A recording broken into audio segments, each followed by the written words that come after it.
Welcome back to Nets Republic. I'm your host, Sever the Bond. Make sure you subscribe and hit the like button.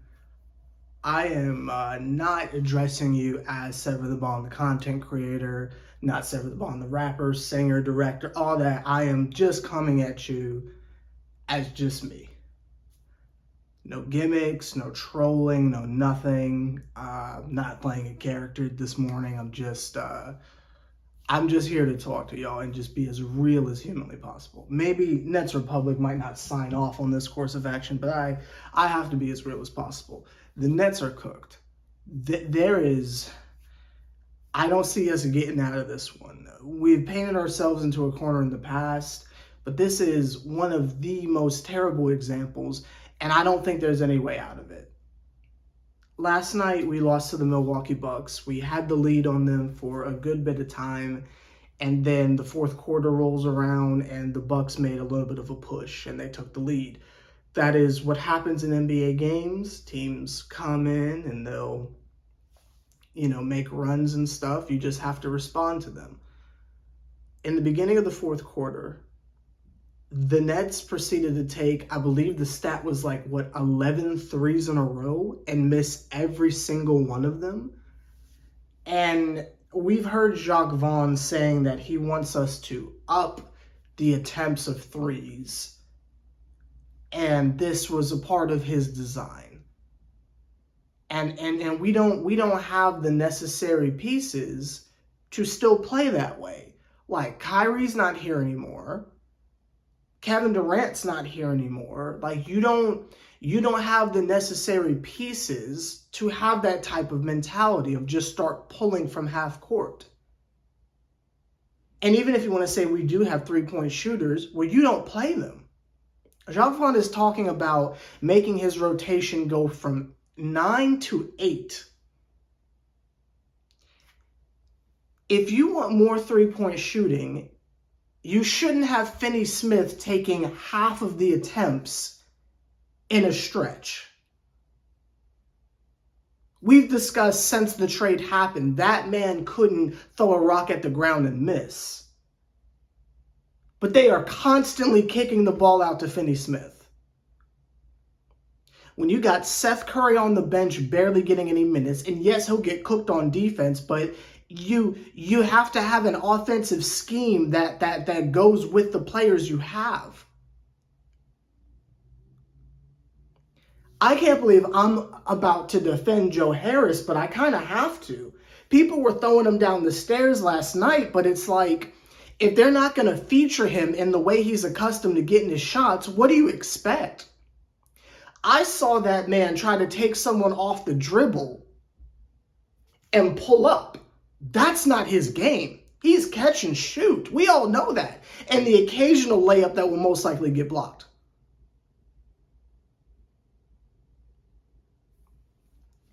But if Joe Harris is only getting 4 shots a game, and he's not being featured in anything whatsoever, they just have him out there getting cardio, what do you expect from him? And again, you want to talk about the idea of shortening the rotation even more. Well, who's getting left off now? The dedication to Spencer Dinwiddie, Mikal Bridges, Cam Johnson, and Finney Smith is just, it's such nasty work. And these aren't new concepts. These are just things that are becoming more obvious. You got Claxton, who towards the beginning of the game has 5 in every conceivable statistic outside of fouls. 5 points, 5 rebounds, 5 blocks, 5 steals. You feel me? He's got 5 in almost every statistical category, breaking records. And you don't want to feature him in the offense. You just want to give him the occasional lob.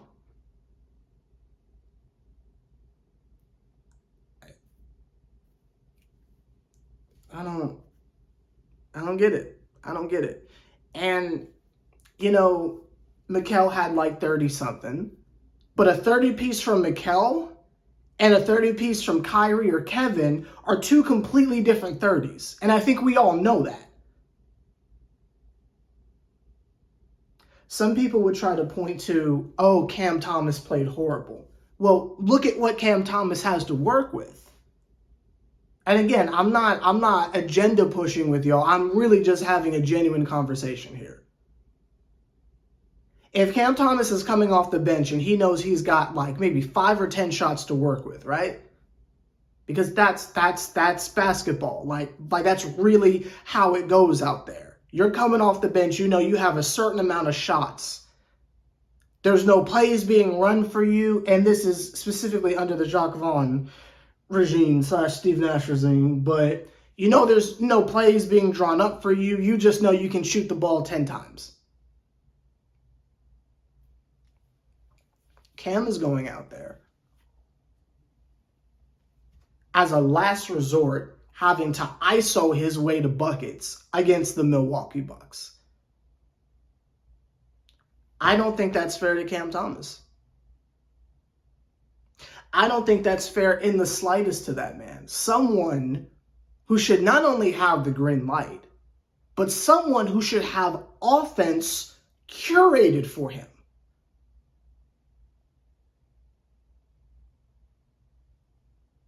And I don't think that's a hot take. I don't think that's a wild opinion. I believe a good majority of us agree with that.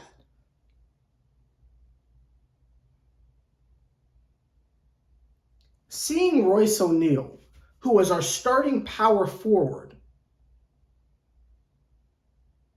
be reduced to what he's doing right now, he might get 15 minutes off the bench and then we just never see him again? I don't understand it. Sumner wasn't there tonight because his wife's having a kid. But you know if he was there, he wouldn't have played. Watanabe's back hurt, so he didn't get to play. But you know if he was cleared, he wouldn't have played until like the very end of the game.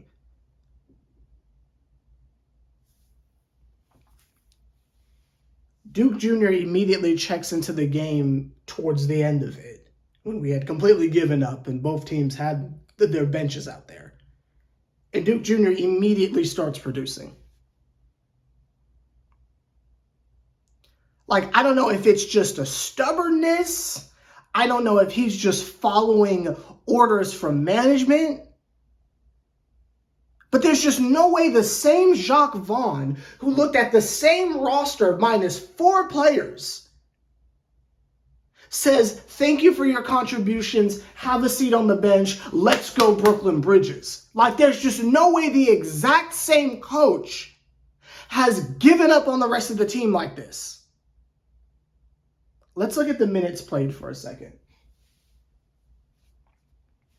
And I'm telling y'all, like, it's not looking good. There's no superstars to bail us out now. We have to make this work. And the idea that you are able to hold off Milwaukee for 3 quarters, basically, they make a itty-bitty run with Giannis not even on the floor. And you respond with 11 consecutive threes.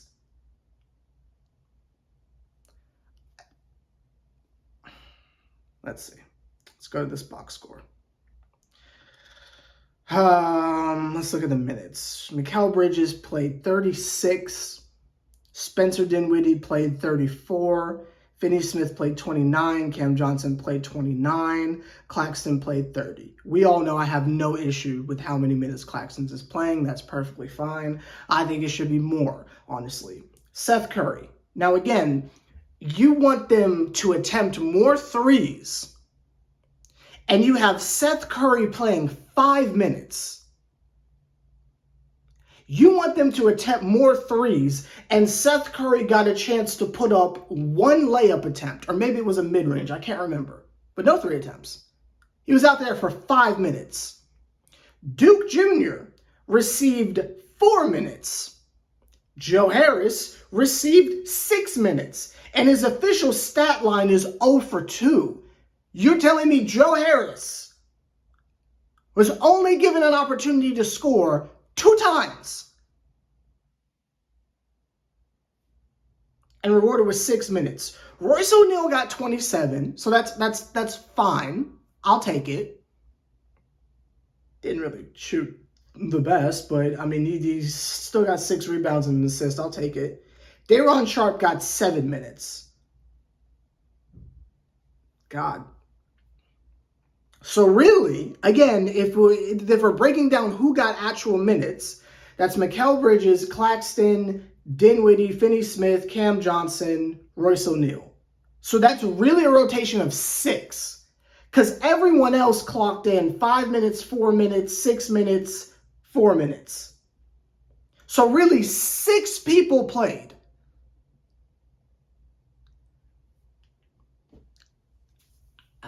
I don't want to start the fire another coach thing. I don't want to go there. We just got rid of Steve Nash. Like, I don't want to go there again. But seeing as though you have rewarded behavior with it like this, with an extended contract, we got more Jacques Vaughn coming up for the next couple of years. And this is how we're running the team. We are cooked, y'all. I don't know what to tell you. I really, really don't know what to tell you. Wait, how much did Cam Thomas play? Hold on. Hold the phone. Thomas got 22. Okay. I was going to say, someone is missing from that equation. Cam Thomas got 22. Played horrible, but he got 22. So 7 players played. Y'all, that's it. That's it. And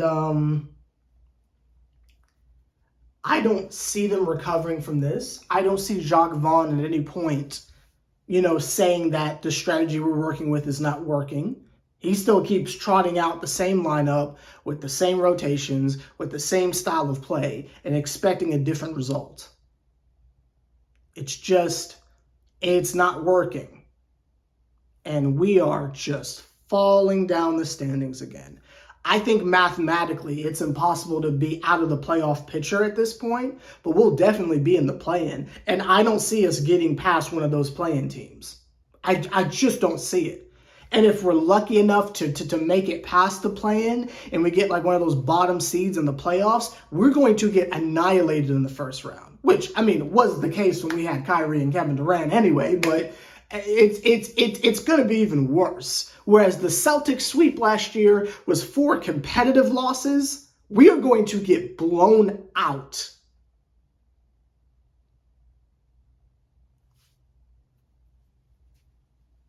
And if you're new to the channel and you think I'm being overly negative, I'll reiterate the point I've been making.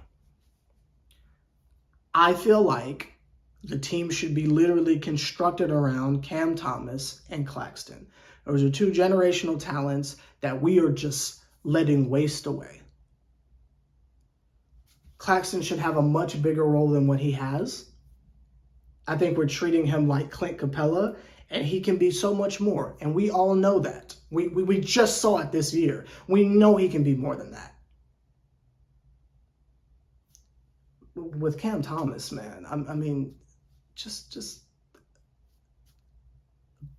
built around those 2. I don't see why that's so difficult of a concept. And for the life of me, I will never understand how it is that you receive 4 role players for 2 Hall of Fame players and you just give the franchise to them. I don't get it. I don't understand it. And again, this is just more so of me being real here. I think it's common knowledge. I don't like Mikal Bridges. I think it's cute that he's not used to, the New York weather coming from the desert. I think it's cute that they the twins, they're not used to traffic. Like, that's cool, wholesome content and everything. But who died and made them the stars of the team? I don't get it. I don't understand what the Nets are doing, and I don't see a way out of it because they don't seem to want to try anything else. So this is my last video being critical of Jacques Vaughn, because it's like, okay, what's the point of that exactly, right? What does that accomplish? This is my last video being critical of them not giving Cam Thomas more of a serious role on the team, because it's like, if they're not going to change it, then I'm just a broken record here. This is my last video asking for them to take Claxton more seriously, because it's like, if they're not going to do it, what's the point? For the rest of the season, I'm just going to get on here and just tell you what happened in the game. Tell you the high points, tell you the low points, and that's about it. But any form of confidence I had in this organization or team is gone.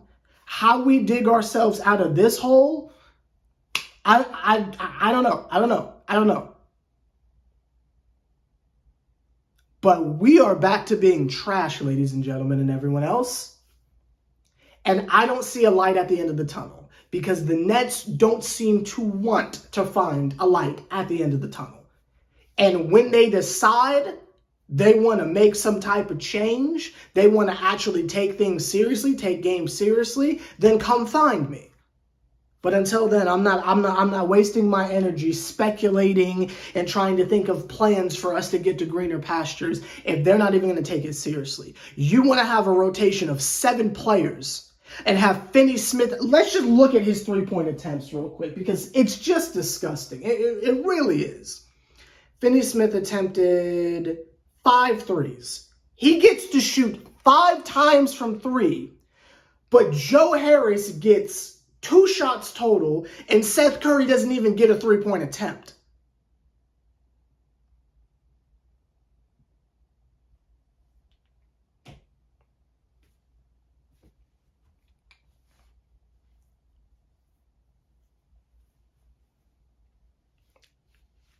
Hey, if the Nets want to ride this into the ground, then let's go to the ground, I guess, because